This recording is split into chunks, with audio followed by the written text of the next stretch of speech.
When your bad gut feelings turn out to be true, Viewers Edition. Story 1. I have this uncanny ability to tell if someone's in trouble just by looking at them. There's only one time I have ever been wrong, and she's now my best friend. She's a lovely woman whom I love dearly. She's 5 foot on a good day and just over 100 pounds, former athlete, so it's muscle mass. But she does tend to be a bit flighty and freezes up in stressful situations. This detail is important for multiple events as this whole story happens to involve her. I'd hope so. She decided to move several states away to go back to college, which is a private school run by the church she and I are both a part of. Within a week, she was seeing a guy, and they had gotten pretty serious within a couple of months. It was only then I saw a picture of them. I took one look at this guy and just knew something was off about him. I had absolutely nothing to go off of, but I had my apprehensions. I had also decided to attend the same school, albeit with some convincing on her end.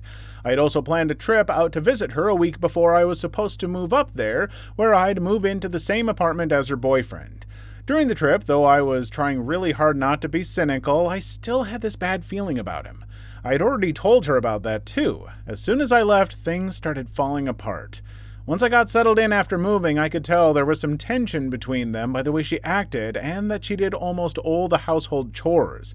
There was a boundary that we had supposedly established that she rather conveniently ignored, which I figured from the beginning wasn't actually her who said it, but what I believed to be her boyfriend feeling threatened by me. Then we went to an event of his a couple towns over, and they ended up arguing over IUDs and birth control, which they didn't see eye to eye on, and he was the one being very irrational. I know that issue alone didn't separate the two, but it was the one that did the relationship in. She broke things off and cut him out of her life, but of course, that now I meant I lived with her ex. She would still come over, but that was short-lived after the incident occurred where he showed up out of nowhere when he was supposed to be gone for a week. She panicked and fled, and I don't think I had ever heard her bawling before, and I had known her for almost a year by that point. She's usually very level-headed, but this was one major exception where she just lost it. Her roommates and I helped console her for about 45 minutes, though I was just over the phone with her for that. It was so surreal, but in a weird way, it helped us grow closer to each other. From here on out, my friend, it doesn't really pertain much to the story, but oh boy, there's a lot more the ex has to offer. A few weeks after the incident, he had a couple of his buddies over who were being loud at 1 a.m. and made me very uncomfortable in my own apartment, especially since the ex wasn't around. We had cats in the apartment, and one of them had gotten stuck in a chair and had to be rescued.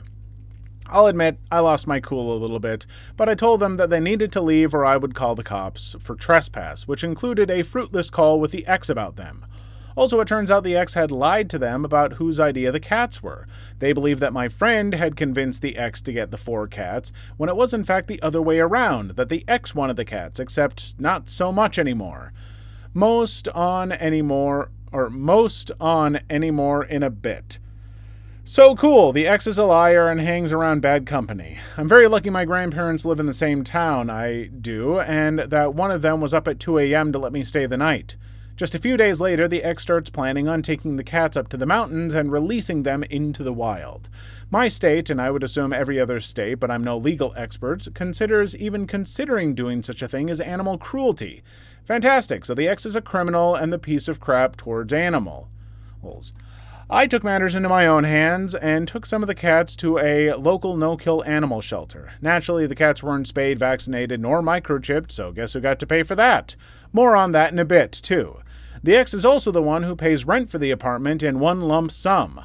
I've made that kind of arrangement before in previous apartments I lived in, so I thought nothing of it at first. That was until he asked for rent late on the 1st of the month through Venmo, which happened to be the due date for it. I tell him I'll pay it the next day since Venmo can be a bit slow and I'm not going to mess around with it like that for several $100 rent requests. This man had the gall to turn around and ask me to pay the transfer fees so that he can get the money by the 5th, which is when he'll finally pay the rent. I'm sorry, what? I had the money for a week before it was due and you're asking for it the day it's due and complaining about transfer fees? He also tries to call me out for paying rent late the previous month, but guess whose fault is for that? Hi, because of those damn cats, I had to pay to take care of. To be fair, he did pay for $50 of it, but that only covered about half the costs of the cats I took care of for him. At this point, he doesn't get to touch another penny of my money if he's going to be financially irresponsible like that. I'll take care of my own rent, thank you very much. No offense at all, but I simultaneously feel like I got too many details in that story and not enough. Details were in weird places, so I didn't completely follow all of it. It was just intimidatingly long, and it's been a long day, so it's nothing against you. This is a me thing. But it does sound like a kind of a crummy person. And yeah, I think a lot of us might actually get these feelings about people, but we don't listen to it because it's like, but I don't know them, and you dismiss yourself. But I don't know, sometimes sometimes you can just tell. Story 2. A bunch of times. The main one was the boyfriend of a roommate who seemed genuinely nice at first, but I remained hesitant. Seemed decent enough, and the roommate vouched for him. As some context, there were 2 doors into the flat. Myself, my then-girlfriend, and the roommate plus this new boyfriend were staying in, but only one set of keys for each door. The roommate and her boyfriend used one door with one set of keys, while myself and my girlfriend used the other set and the other door. A few months passed, and he's turned antisocial, and he's always peed off at something. His girlfriend, the roommate, would spend more time hanging out with me and my girlfriend because it was more relaxing than being around her boyfriend. This escalates when they both go away for a weekend. We thought nothing of it until halfway through the weekend I tried to exit through the door that they had the keys to. It opened. They had gone away for an entire weekend, said absolutely nothing about it to us, and left the door they had the keys to completely unlocked. This peed me off to no end, as we were staying in a block of flats that didn't have a good reputation, and we had witnessed on multiple occasions random strangers walking down the hallways and trying to open every door. And if they didn't succeed, they'd take the fire escape up to a level instead of the elevators, probably to avoid cameras. I had words with the guy over the phone, calling him out for the danger he put my girlfriend in, as she often stayed at the unit alone on the weekends while I was working. He didn't give an F and told me that I was just some kind of phone warrior and a big man behind the keyboard, but that I'd never say it to his face. They got back later that day. I gave him 5 minutes to go to his room and put anything down, then I went in and asked if we could talk. He says sure. So, I repeat the same things I said over the phone, that he's irresponsible and doesn't care that he puts other people in danger. This triggered something in him and he walked over, mouthing off and grabbing my throat. I tell him to let go, I repeat it, and say that if he doesn't, I will defend myself. Fight ensues, he ends up leaving with a bleeding head and had to get multiple stitches at the hospital. He had wanted to drive himself, but after walking outside the apartment, he phoned a friend. When he got back from the hospital, the girlfriend ran up 8 flights of stairs to beat the elevator back just to laugh at him and tell us about the shaved patch on the side of his head. He threatened legal action, a notion which he dropped a few days later after having a heated conversation in the hallways with his lawyer over the phone. Most likely, the lawyer told him he had no grounds, and if he were to pursue legal action, he'd be exposing himself to charges on a losing case. He chose to move himself out, and so I restricted his access to the property thereafter. Within a month, the roommate is also moving out in order to move in with him, although she'd spend most of this time living with him already, and he arrives thinking he can demand access to the property. I bar his access, and so he calls the cops on me. They show up, I explain the circumstances, including who is named on the lease and the reason he's barred from the property. He tried to make a claim that we were refusing to allow the roommate to collect her belongings. Meanwhile, she was already inside the property packing up. The police pull him aside and scold him for wasting their time and leave. Funnily enough, I ended up hanging out with him a few years later, and he seemed to have changed into a more genuine person. He still has his hang-ups and issues, but he was friendlier without any agenda. But his girlfriend, on the other hand... I've said it before on this channel that be careful who you become roommates with, because that is an amount of stress that you don't anticipate. You think, oh, I've lived with people because I grew up with my family. It's nothing like that. It's so much harder, and made all the more harder when it's with 2 people who are in a relationship and you're not one of those people. That is a stress I wouldn't wish on anyone. Story 3. Oh goodness, I have a good one. We adopted a brother that was a month younger than me. I was homeschooled since the 3rd grade, but this boy we adopted happened to be my childhood bully. For 5 years, I had a gut feeling that he was a parasite or something and that we needed to purge our family of him. After years of therapy for anger management, I was proven right when we found his camera in the changing room with hours of recorded videos of my sisters unclothed. 3 years later, and he is no longer a part of my family. I've been vindicated in being right, and as of last week, he is on the run from the law with nowhere to sit down and rest because of his choices. Follow your gut, peeps. Otherwise, you're diagnosed with PTSD and depression, anxious as heck, and barely able to hold it together most every day. So grateful my family has my back, because otherwise I'm not sure I could handle the amount of stress that comes from someone hurting you like that. Story 4. When I was a kid, I was a shy child, but never an antisocial child. My mom went on a date, and her litmus test was always to introduce them to me to see how they reacted to me and, more importantly, how I reacted to them. Normally, I would quietly stick by my mom and then slowly do something like ask if I can read them a book or color with them. However, one man she brought home, I wanted nothing to do with. Mom didn't pressure me, but it struck her as odd. By the end of the date, she cursed him clean the F out. She came home alone and asked me why I didn't like him, and I just shrugged and started sniffling and said, "Mr. Troy's not a nice man. Is he coming back?" Bear in mind, I'd never met this man prior to her introducing us, and I was inexplicably so distressed and uncomfortable that I was in tears. Mom promised I would never be alone with him and that she would never let him into our home again. He ended up dating my godmother for years, and my disposition did not change towards this man. Something about him deeply unsettled me, including his weird and constant commentary on how pretty I was as I grew up. Like, I don't know how to explain it, but it's not like when family sees you and remarks on how you've grown. There was something almost malicious about it, but nothing outright inappropriate. My mom, true to her promise she made to a 3-year-old, never left me alone with him and never let him into our house ever again. She would occasionally ask if I still had that weird feeling, and as I got older, I was better able to articulate that I knew that if I was left alone with him, I would be in physical danger. When I was 16, my godmother left him, and he initially refused to leave, then trashed her house and poured sugar in her gas tank to stop her from going to work and get her fired. I never saw him again after that. Mom casually looked at my godmom and said, "Alex called it 13 years ago." My family has a house rule that if I'm foot-stomping, fit-throwing, rage-crying, heel-dragging, adamant about someone or something being off, it's worth a second look. So far, it's saved at least one life, predicted 2 tornadoes, and avoided several speeding tickets. How is it that you share the story about you detecting a bad person, which is great, that's cool, but you don't tell us the stories about saving a life, predicting 2 tornadoes, and avoiding speeding tickets? I want to hear more about these magic powers you got, because that sounds pretty cool. Give me those stories. I better see them in the comments. Story 5. My mother's best friend once flat out called out a man who would, a decade later, be arrested alongside his twin brother for being a pedo. She had been working in the Ohio education system for years as a counselor and has a good read of people.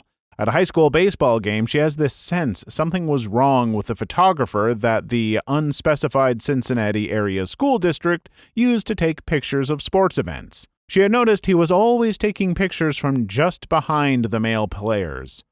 Eventually, she confided to her daughter that something was not right about this, to which she got the teenage response of, "Oh, Mom, that's crazy," and left it at that.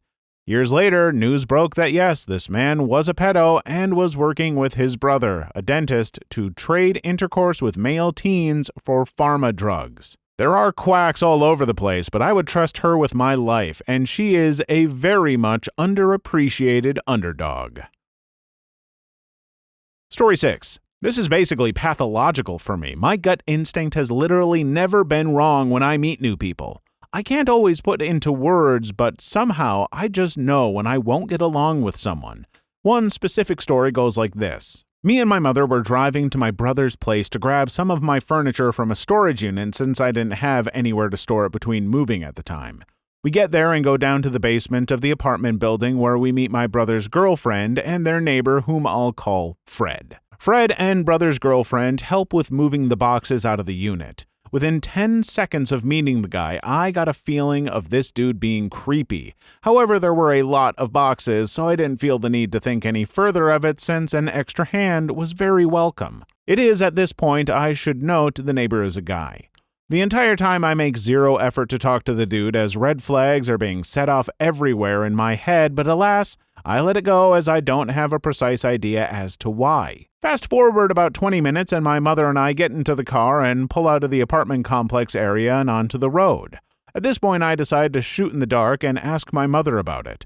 Something to the effect of, "I don't know why, but that guy was weird." My mother asked, "Weird is that?" in a very suggestive way. I just say, "I don't know, just weird, like, why was he there with my brother's girlfriend?"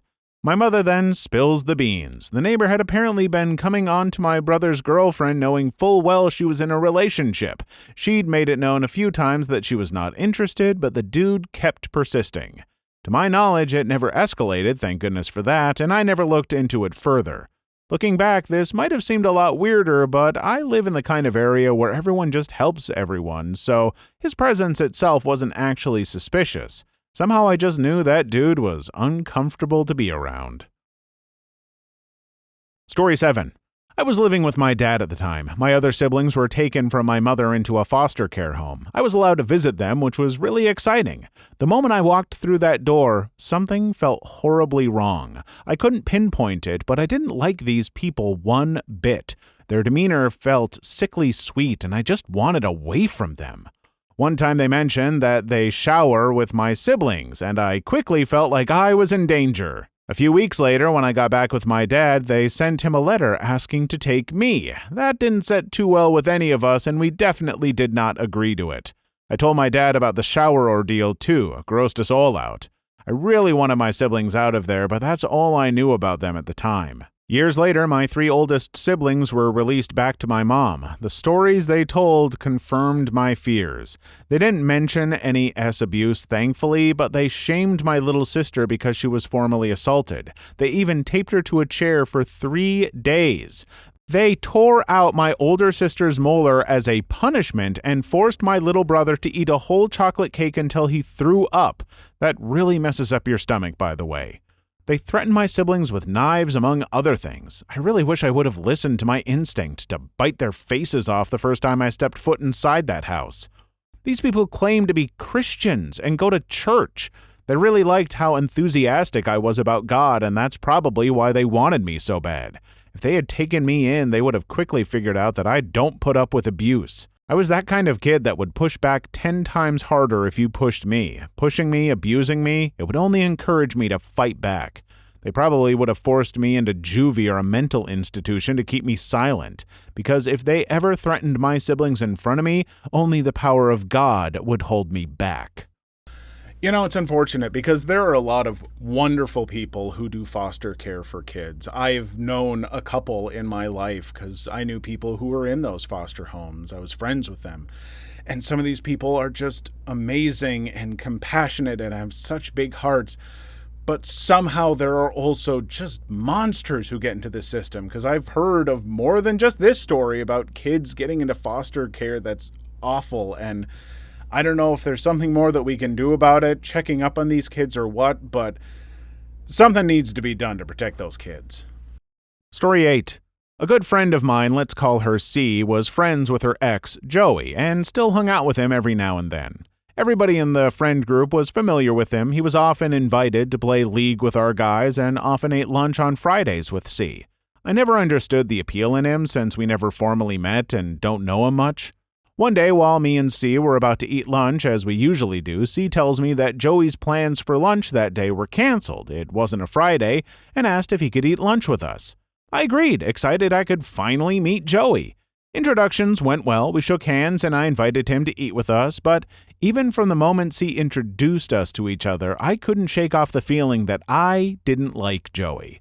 I brushed it off. I never knew the guy before. I didn't know any rumors or stories about Joey that put him in a negative light. Just the few verbal jabs from the boys, but that was it. And so I ignored that feeling. I was polite to him, curt even. I would greet him whenever we saw each other, but there was no meaningful conversation between us. We were acquaintances, but I wouldn't exactly call us friends. But everybody else in the friend group basically took him in. Hell, he was invited to and attended one of our friends' debut parties. In the end, as the pandemic struck in the middle of our senior year or grade 12, I forgot about him. That is, until C started dating her current boyfriend just before March 2020. It wasn't until a year later that C finally told us all the crap he put her through. Guilt tripping, emotional manipulation, anger issues, some stalking. Scary part about that is he knew where she lived. Threatening C's current boyfriend, etc. I've omitted some stuff that I'm not too sure about. And it came as a shock to everyone, including me. Sure, I didn't like the guy, but I didn't want this kind of thing to happen. And as everyone started airing out their concern and disbelief, as well as relief that C managed to solve the problem, she blocked and unfriended/unfollowed him on every social media platform that he had, as well as encouraging her boyfriend to do the same. I mentioned to her that I never liked Joey from the start, and I explained that I felt something was off since that time we had lunch. Since then, everybody else sort of stayed away from Joey, and it would be about another year later when I would find out about his toxic BS to another friend of mine, but that's another story to tell. Story 9. My dad and I met this woman, and she had a young autistic woman under her care. They freaked me out right away, but my dad liked the mom figure because she was petite, and that was my dad's type. Turns out I was right on the money. She was a black widow, multiple dead husbands that kind of withered away. They were cremated. Instead of trying to kill my dad, though, she got the daughter to accuse him of R and tried to take his stuff while he was in jail. He was proven innocent in court, and the mom figure was shocked to learn that everything was in my name. We did that so we wouldn't have to deal with wills. I heard from the neighbors that she was cursing my name. She thought they liked her. They were feeding me information the whole time. Oh, and after all the trouble started, everyone and their brother came to my house to tell me she was a black widower. The last guy's brother came to my house. He was nearly in tears telling me what she'd done. I don't understand why the police haven't caught on to her yet. I guess they can't do anything, though, because she had them cremated. The lawyer asked my dad and me what happened, and we were like, how should we know? It was a very complicated web of lies, and it took us a while to unravel it. That's a good strategy, I suppose. Just make it so complicated that everyone is too confused to truly comment on anything. Physical evidence proved my dad was innocent in the end. P.S. I just remembered another crazy detail. The reason I think she switched up her mom was because the daughter of the last guy insisted she killed her dad. She tried to stop them from cremating her dad because she wanted an autopsy done. They ignored her. I don't understand why everyone is just pretty much letting this woman get away with murder. It's like a conspiracy. Story 10. When I was doing online school during the pandemic, I was introduced to my teachers via Zoom and videos the teachers posted, etc. I was watching the intro videos of my teacher, and when I came upon my literature teacher, who for the sake of this story I'm nicknaming him Mr. L, the second I saw him I instantly felt something was off about him. He gave creepy vibes. When we were able to go back to school, Mr. L was seemingly a good guy, but I always felt uncomfortable around him or in his class. The other people in my class didn't seem to think the same, except a couple others. We noticed how he was really touchy with the female students and sometimes really talkative and close with his students. We all mostly knew Mr. L was going through a divorce, and most of us felt bad for him because he acted so nice, but I always thought it was for a good reason that his wife wanted to leave him since he kinda seemed creepy to me. Mr. L was usually on his phone or getting calls that sounded weird and seemingly private. Many people's feelings about him changed after one specific sentence he said during a call. "No, please don't take him away from me. I was drunk that night." After that, he never showed up to class, and we had a bunch of different substitutes, and no one knew why until we saw Mr. L on the news wanted for CSA, Child S Assault. He was on the run for weeks before the cops finally caught him. Was pretty freaky how I always thought he gave cheap vibes. Just had to have a story about another creeper teacher, which always breaks my heart a little bit. And the thing I'm going to say is to any of you who are watching, who are younger, if you have a teacher who seems kind of sketchy and creepy, keep an eye on that stuff. And if they do something inappropriate, don't just brush it away. Like reporting something where it can just be questioned and examined, it's not going to ruin their life, I hope. but anything that you can do to help prevent these kind of things. I mean, obviously that apparently was with his own kid or something, which is just so much worse, but just be careful out there because some teachers suck. Story 11. I have 2 stories like these. One, my best friend found herself a boyfriend. He was tall, charming, and I, for some reason, couldn't stand him. He tried his hardest to limit her from contacting me, and I was stubborn to let go. She later on ended the relationship, and he was literally squatting in her house for a few more weeks. Once he finally left, I've got to know my feeling was right. He was manipulative, abusive jerk, not only towards her, but towards her family too, and hated me out of envy. 2. I went to a new job 3 years back together with this twice my age lady. She was hella tall, talkative, and everybody instantly loved her. I, on the other hand, again, cannot stand her. She was an anti-vax liar, the kind which have to have their truth to be praised, and loud. I was aggravated just seeing her, so working next to her made us getting into a few screaming matches. She was bringing snacks, and to not look like a party pooper, I've hesitantly joined a few of these. I've ended up food poisoned 2 times, but that's actually quite easy due to me having food allergies. She denied putting stuff irritating my body into the food and blamed my store-bought cookies, the brand I eat all the time, so total baloney. Shift leader loved her to bits. They were constantly planning to do stuff out of work, and I felt pretty disliked for not being on a good terms with her. One night shift, it all switched. She came to work drugged out of her mind, was aggressive towards us, and heavy materials, was feeling cold. We were like in sauna because she turned all the heaters on but too scared to do anything, etc. We were freaked out because of her height. When she disappeared suddenly in the middle of the shift, we calmed down for a bit.